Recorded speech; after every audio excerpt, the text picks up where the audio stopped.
Assalamualaikum warahmatullahi wabarakatuh. Hai teman-teman, bagaimana kabarnya? Insya Allah semua dalam keadaan sehat ya. Amin.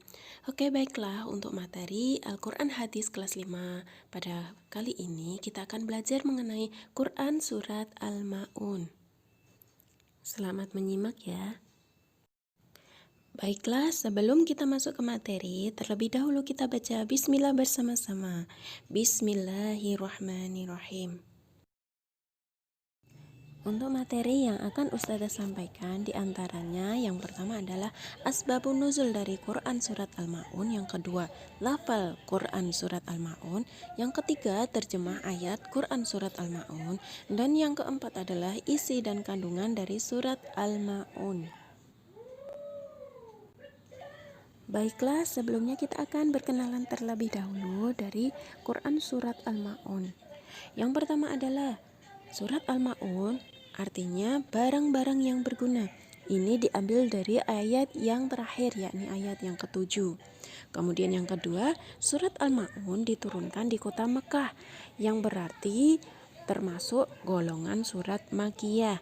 Kemudian yang ketiga, Surat Al-Ma'un adalah surat yang ke-107.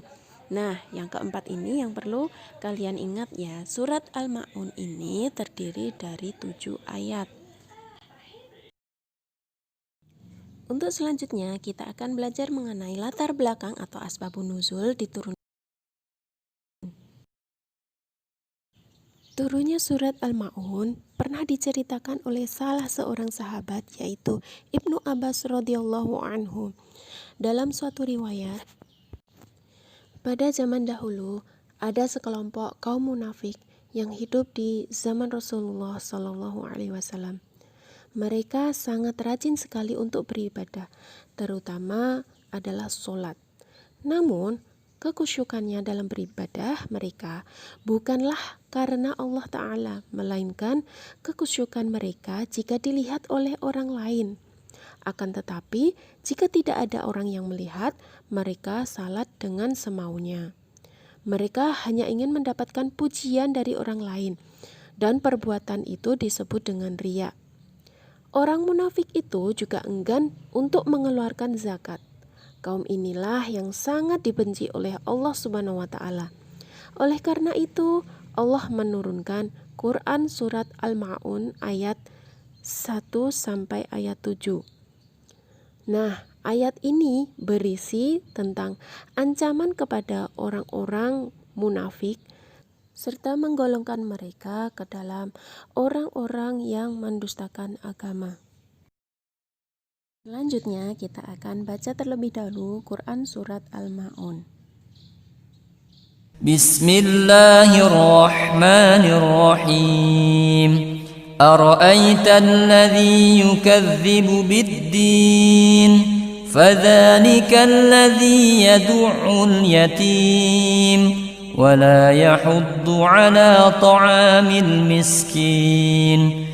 Fawailul lil musallin الذين هم عن صلاتهم ساهون الذين هم يراءون ويمنعون الماعون.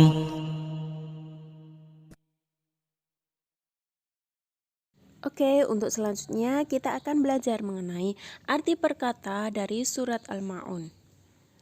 Yang pertama, Aro'aita, artinya tahukah kamu, alladzi, orang yang, yukadzib, mendustakan, ad-din, agama, fadzalika, maka itulah, yadu', menghardik, al-yatim, anak yatim, wala, dan tidak, yahub, mendorong, ala, atas, to'ami, makanan, al-miskina, orang-orang miskin, fawailu, maka celakalah, lil musallin, orang-orang yang sholat, sholatihim, sholat mereka, sahun, mereka lelai, yuraun, mereka riya, yamna'una, mereka enggan, al-ma'un, barang-barang yang berguna. Oke, materi selanjutnya adalah mengenai isi dan kandungan dari surat Al-Ma'un. Isi kandungan dari surat Al-Ma'un berisi tentang ciri-ciri orang yang mendustakan agama.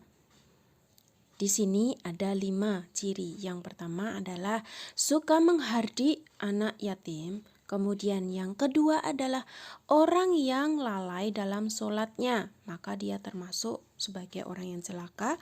Kemudian yang ketiga adalah orang yang tidak menganjurkan memberi makan orang miskin.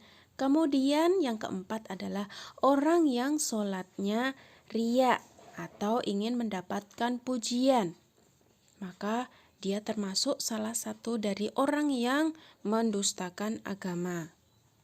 Nah, ciri yang terakhir atau yang kelima adalah orang yang enggan memberikan bantuan dengan barang-barang yang berguna.